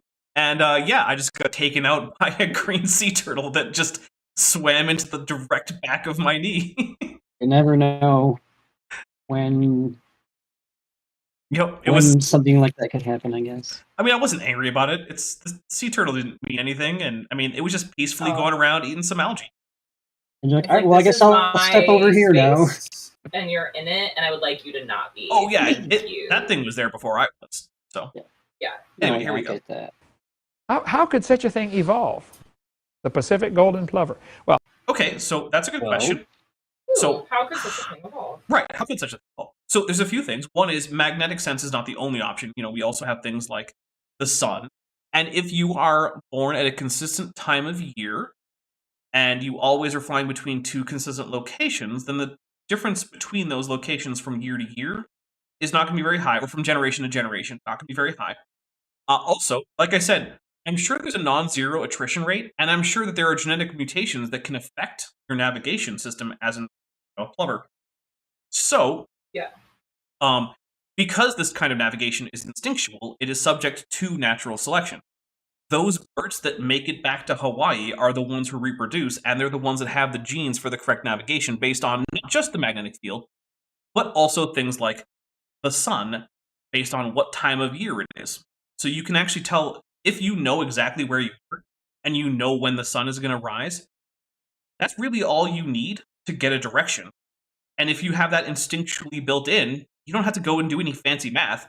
All you have to do is say, okay, the sun just rose there. My instincts tell me to fly this way. And then you do it. And if you have a mutation that sends you off course, well, then you die. And if that course has changed enough that the general consensus for the genetics that are producing this instinctual behavior are no longer optimal, then the mutations that bring it back to optimality will be the ones that end up being selected for, and there you go.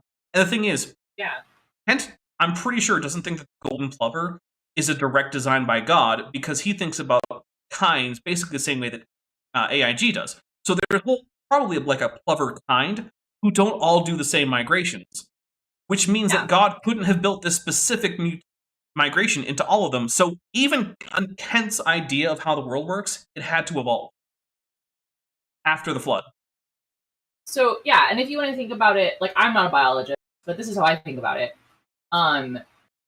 You don't have to have the as it exists now fully functioning navigation system for it to have been a like survival benefit, right? I'm thinking about like those iguanas that have clusters of photosensitive cells on top of their heads, right? That's not an eye. It's photosensitive cells that help them survive because they can tell when something flies overhead. So like if you had a cluster of magnetic sensitive cells, right, would be kind of the most reduced, the most basal trait that you could imagine eventually turning into the more sophisticated navigation system that they have today, right? Like being able to navigate over long distances and remember how to get somewhere is incredibly beneficial. So anything that benefits that helps your species survive. Yeah. And nowadays that trait looks like this. Yep. All right. So not Gooptu, DM Wing for $2 says Kent thinks about kinds the way a 5-year-old does. It's actually even a little bit worse than that, because there's one video where he has a bunch of squirrels on screen and he asks the like resident 5-year-old, hey, do these all look like the same kind? Because Kent thinks that they are the same kind, because he thinks there's a squirrel. And the kid says, no. And Kent's reaction is, why not? They're all the same thing. They're all the squirrels. Like, Kent, your test was a 5-year-old, man. You failed your own test. I don't know what to tell you. Your own test. Sorry. Yeah. Either your test is bad and you should stop saying it. Right, yeah, you chose the 5-year-old. Although, again, don't bring your kids to Dinosaur Adventureland, by God. Yeah, don't bring kids there. We'll take a break, cover more on the magnetic field when we get back. But the Earth's magnetic field is a powerful indication the Earth is not billions of years old. It's powerful indication because if you don't understand it. Yeah, drink time. We already covered it, though, so we don't need to go over it. Back stronger and stronger magnetic field, now it starts to generate heat. And it melts everything on Earth. He didn't say it was going to pull the iron out of your blood. I'm so disappointed. Heat generated would have destroyed the planet 25,000 years ago. Ooh. That's How do they answer that? Well, we'll cover that when we get back from the break. Okay? Yeah. We're going to take up where we left off here. The Earth's magnetic field is getting weaker. That is an established scientific fact. In the short term, geologically speaking, go on. Yes. Which means at the rate it is declining, it cannot be more than 25,000 years old. No. If the rate were constant, I'm willing to grant that there's some limit on that, right? If there was a constant rate, whether geometric or linear or whatever, then sure. That does put some kind of upper limit on how reasonably strong the Earth's magnetic field could be before it becomes either impossible or just so hostile to life that makes life impossible. But yeah, it doesn't do that. We know that because we can just look at it. Because like Maddie was talking about, it affects the rock, especially things like basalt. And we know that it reverses. It doesn't just get stronger as no matter how far we go back in the past. But let's see what Kent has to say about it. Now, for an evolutionist, of course, they're going to have an answer for this. What are they going to say? You don't understand the magnetic field. There you go. They're not going to admit it's less. To bring up the most important piece of evidence, which is banded. Which, despite talking about paleomagnetism, and he talks about paleomag, right? Like it's almost all there. Like you've got all the puzzle pieces, Kent, together. That's all I ask. Good. Put it together. 25,000 years old. That's one. The rate of change has not been the same. But they'll say, oh no, the magnetic. Okay, here's one of my big pet peeve, right? Young Earth creationists love to extend into the indefinite past rates that we know are not constant, and then rates that we know are constant are always like, well, how do you know it was constant? Have you checked that? And the answer is, Yeah, we did check both Yeah. cases, and you're Did check both exactly cases. opposite on this case. All right, here we go. Magnetic field is reversing. It declines for a while, and then it reverses, and increases. Oh, and so he does know declines, better. and, Got the it. So reversing, he's the just a flipping liar. magnetic field is their answer to this. Okay. Well, he's going to come up with some excuses to why that's not happening. And that excuse There will is be a lie. no proof of the Earth's magnetic field ever flipping. Take a drink. False? Okay, Take a drink. lie. here's the thing, right? It's a little bit more complicated than this, but it's conceptually this simple. Because things like basalt at the bottom of the ocean cool and their iron atoms align to magnetic fields on average, if you were to say basically just, it's essentially like bringing a compass next to a series of magnets that are just flipped in direction. As you go across them, the directionality of your magnet, of your compass is going to flip back and forth, right? It's always trying to see where, they point to, compasses point towards magnetic south because the magnetic south pole of the Earth is in the north. Yeah. Vandelli 1998 for $5 says, not sure what evolution has to do with magnetic fields, but I'm not a quote doctor, so maybe evolutionists are concerned with it. So basically, he's just using it as an attempted proof of a young Earth. So what this means is, as you draw your your compass across these bits of oceanic crust, pointer is flipping. Now you're actually using more sophisticated equipment than just an actual navigational compass, right? But it's the fact that directionality is flipping. It's not just going up and down; it's flipping. It goes negative. That's an important aspect. So let's see what he has to say about it. Okay, none. None. There's no even good theory how it could flip. So Again, false. It is, maybe he's right. to some extent, an open question exactly how geomagnetic reversals occur and what all the mechanisms are. But the thing is that a mechanism has not been completely established. Doesn't negate the obvious evidence of the event, right? Right.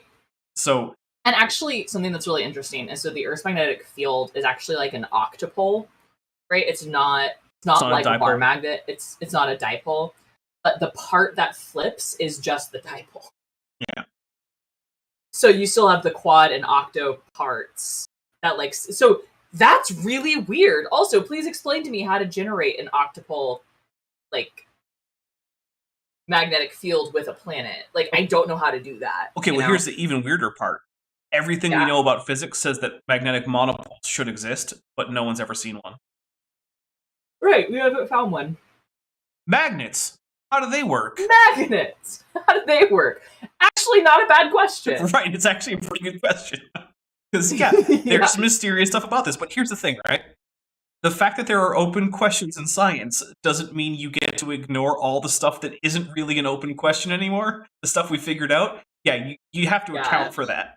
You don't get to say, well, some part of this is mysterious, which, and? Yeah. All right, here we go. But that's their answer to it. This also means carbon dating cannot work.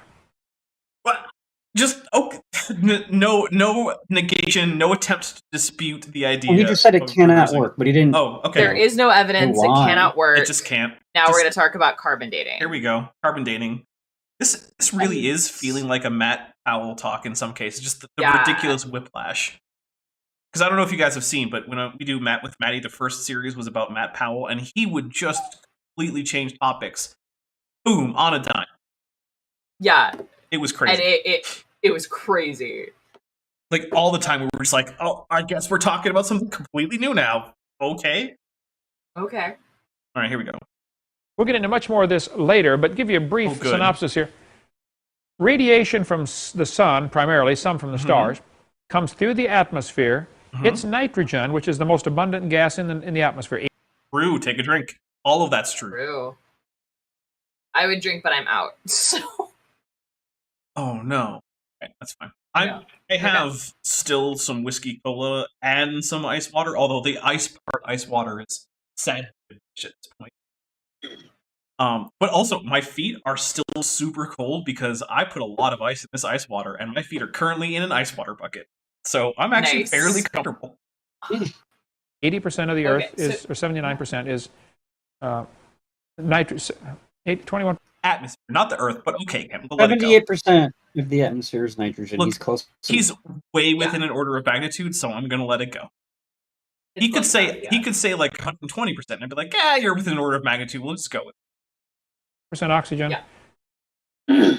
78% Doesn't matter. nitrogen, and a little bit of the other two gases.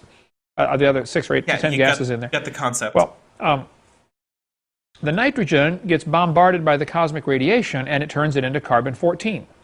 Not the cosmic radiation from the sun primarily, but again, you're still kind of getting it right. High energy photons interact with nitrogen-14, produce carbon-14.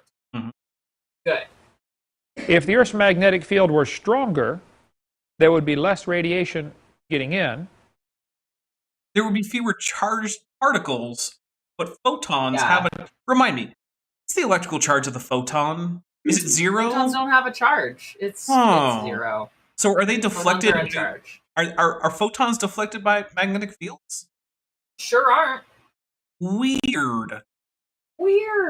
So what you're saying to me is that no amount of magnetic field strength would actually deflect a photon by all.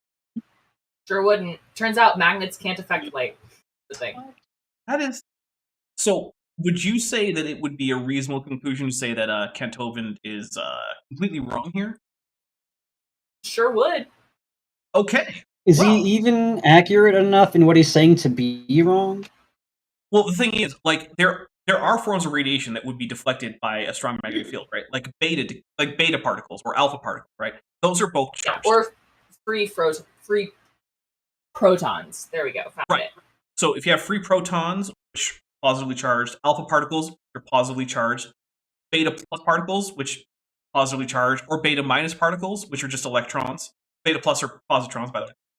All of these could be deflected, or at least directed to the poles, by a heavy magnetic field. In fact, that's what the aurora borealis are. It's charged particles from the sun being diverted to the poles and then ionizing the atmosphere, which creates light. But photons are what turns nitrogen 14 into carbon 14.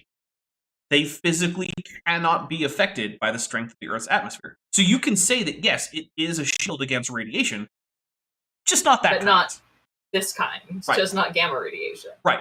So, by the way, gamma radiation just means photon radiation because the symbol in particle physics for a photon is just a gamma, which is somewhat different from gamma rays, which is a particular wavelength and therefore energy level of photons. It's complicated. For no good reason, all for bad reasons, but it's still complicated. All for bad reasons. Right. Bob Not for $5 says, it's sad when Insane Clown Posse asks better questions than Kent. You know what? I'm going to take a drink because that's true and I love it. All right, here we go. Come on, Kent. What else you got for us? And therefore, less carbon-14 would be formed. Nope. So plants and animals that lived under a stronger magnetic field would have less carbon-14 in them. No. I'm just taking a drink. Keep going, Kent. Just let him keep going. And so when you date them, they're going to look like they're much older than they really are. No. They just simply lived in a world that had stronger magnetic field. Yeah, this is this is one Google search away, and this was done in like 2006. Google existed, and even if it didn't, you could have asked Jeeves, buddy. For like at least 8 years. Yeah. You could have just asked like Jeeves, even if you weren't okay with Google. Like, this is not high-level physics.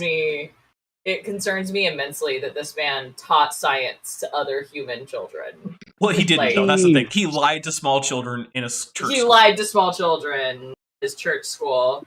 Yeah. And I'm assuming unaccredited because... Almost certainly. So even... He taught a Sunday school class. Like, it was to keep the kids busy during the sermon. Oh, my goodness. All right, here we go. Carbon dating cannot possibly work. And I give a couple examples. We give more in video 7. But in 1949, when they first invented carbon dating, the lower leg of a mammoth from Fairbanks, Illinois. I actually don't know when it was first invented. Maybe it was 1949. I mean, maybe. Look, I don't like that use of the word invented is manipulative language, right? He's meaning like they just made this up to make creationism look wrong because all scientists hate the Bible. That might be what he's doing. I'm willing to say that he just means that that's when someone first thought it up and like created a device to do it. Technique. Yeah.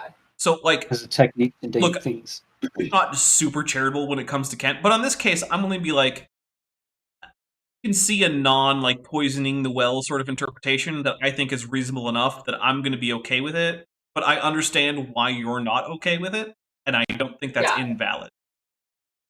But okay.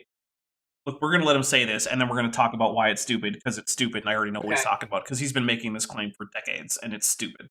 Alaska. Yeah. Dated, had a radiocarbon age of 15,000 RCY, which is radiocarbon years, okay?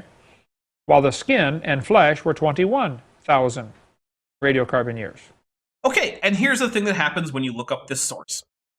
Any guesses? Is it 2 mammoths? That's exactly what it is. It's 2 completely different animals that are both reported on in the same source. Yep. That's exactly. It's just 2 different mammoths. Just 2 different mammoths that died in the same area. Mm-hmm. Like 5,000 or about 6,000 years apart. Yep. That's the whole thing. It's astounding how badly he mangles this. It was easy. Let me explain this. It's going to take a long time. There are 2 different mammoths. I guess that was pretty quick. Yep. Wow, that is a long story. Be 6,000 years older than the leg. If it were different mammoths. Different mammoth. Right. If the skin from one mammoth is older than the leg from another mammoth, all of that makes sense. Because, guys, I don't know if you know this, but mammoths existed for more than 6,000 years as a species. They weren't all the same mammoth. Well, I should say as a genus, because there was more than one species, genus mammoths. Also, and they fun weren't fact. all just the same one going back and forwards in time.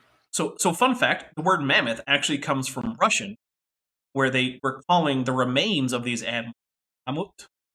And they were, there were Russian people in like places like Siberia and whatnot, like collecting mammoth ivory and whatnot.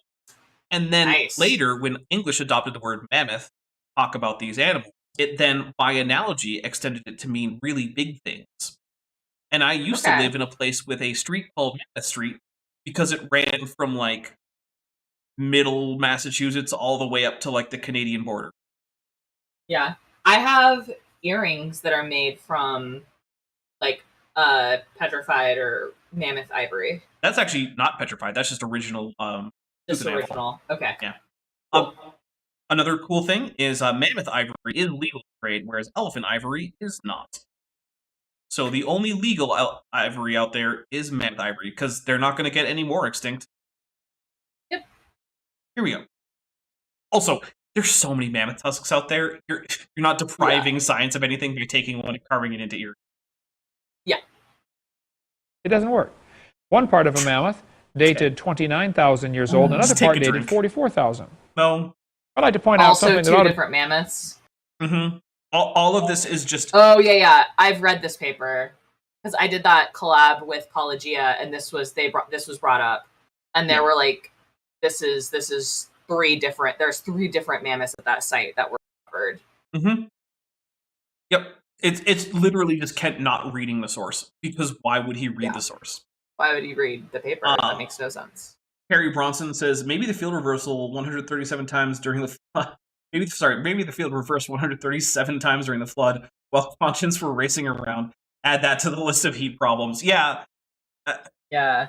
Like, the heat problem is so absurdly defeating of the flood model in every flood model I've ever come across that, like, honestly, I don't know how anyone can claim intellectual honesty while then claiming that, oh yeah, this is just a thing that's...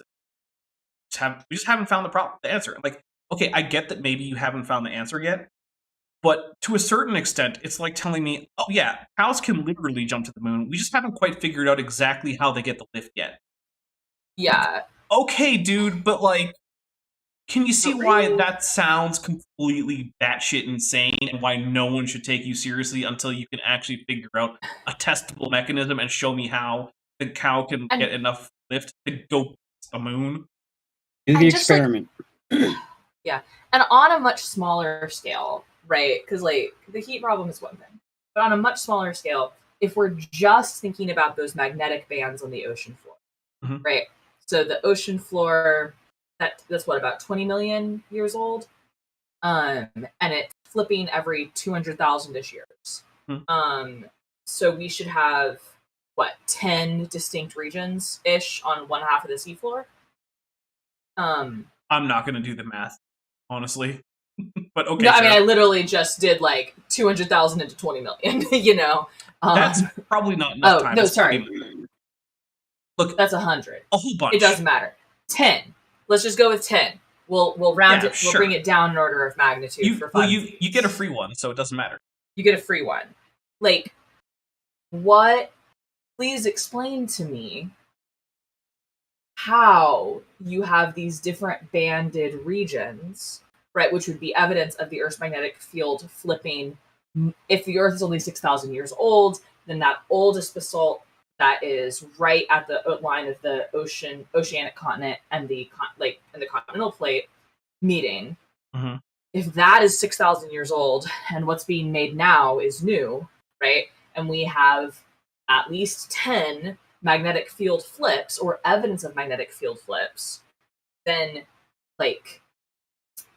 how did that happen and how do we not have any record of it, right? Because 600 years ago, people were sailing, right? And they would have noticed if their compass but what if it all happened during the flood? Well, then you would have to have made all of this crust with the magnetic field rapidly flipping, right, in a year. And that also doesn't make sense. Yeah, it doesn't seem like a process that can happen in a year. Right. So you'd have to have 9 flips in a year that are all perfectly evenly spaced and look exactly like the one does now. Right. So that doesn't make sense. And then if all of that, then one, it's only 4,000 years old. Anyway. Yeah, it doesn't work. It strikes me to be very charitably, it strikes me as extremely post hoc. Yeah, so that's a very small detail that has no problem with an explanation. So this is something we talk about with young Earth creationism stuff, is that literally every field that has a clock, right, that has a geologic timescale clock, it independently agrees with the age of the Earth. And all of these little things, including flipping of the magnetic field, right, and how old that looks and how long that seems to take in the geologic record, all of these things independently support an Earth that is old, that is 4.5 billion years old. And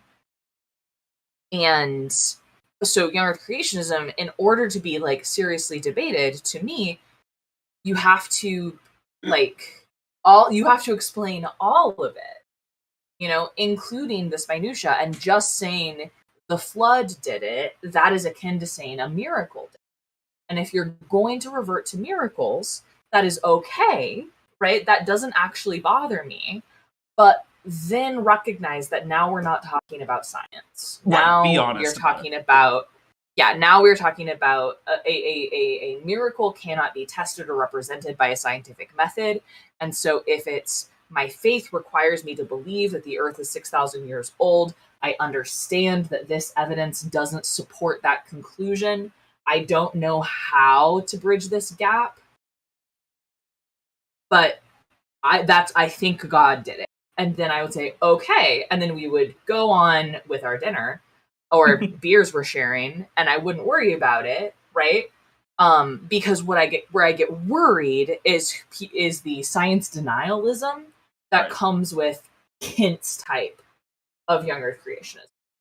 Yep. Sorry to get on my soapbox. Which to me means Kant specifically says that the Bible is scientifically accurate.